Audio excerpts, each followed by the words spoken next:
আসসালামু আলাইকুম। আশা করি সবাই ভালো আছেন। আলহামদুলিল্লাহ আমিও ভালো আছি আপনাদের দোয়ায়।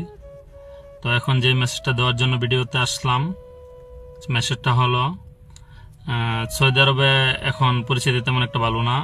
আমি সৌদি আরব রিয়াদে আছি। আর যারা তথাকথিত ফ্রি বিষয় আছে তাদের অবস্থা এখন বেশি একটা ভালো না, ভয়াবহ হয়ে ধরা যায়।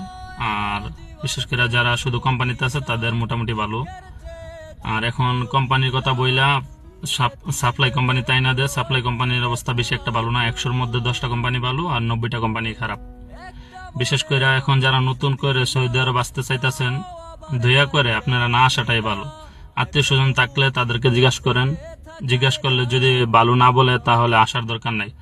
আর কিছু কিছু মানুষ বাংলাদেশে থাইকা মনে করে, দেখা যাইতেছে কি আত্মীয় স্বজন থাকলে, ভাই ব্রাদার থাকলে মনে করে যে ভাই ব্রাদার কামাইতেছে টাকা পয়সা, আমি না যেন কামাইতে পারি তার জন্য আমাকে মানা করতেছে।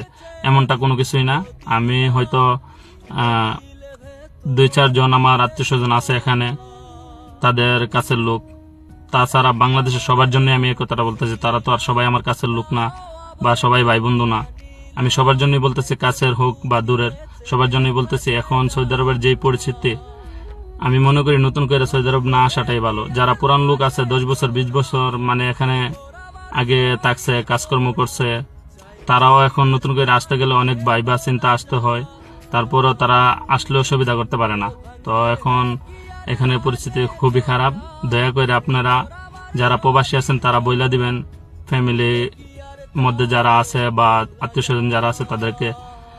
এমনকি যারা এই ভিডিওটা দেখবেন তারা সতর্ক হয়ে যাবেন, আত্মীয় স্বজনের সাথে কথা বলবেন, তারপরে আসার চিন্তা ভাবনা করবেন। যদি কোম্পানি হয় বা আপনার ভাই ব্রাদার বা বাপ চাচা তাকে কোম্পানিতে, তাহলে আসবেন, অন্যথায় আসবেন না।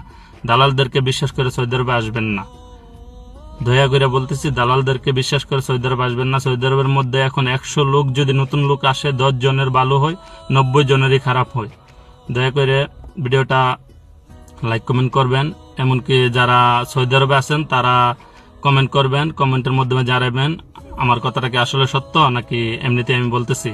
আর যারা বাংলাদেশে আছেন বিশেষ করে তাদের কাছে আমার অনুরোধ, নতুন করে সৌদি আরবে আসবেন না। আসসালামু আলাইকুম, ভালো থাকবেন সবাই, আমার জন্য দোয়া করবেন।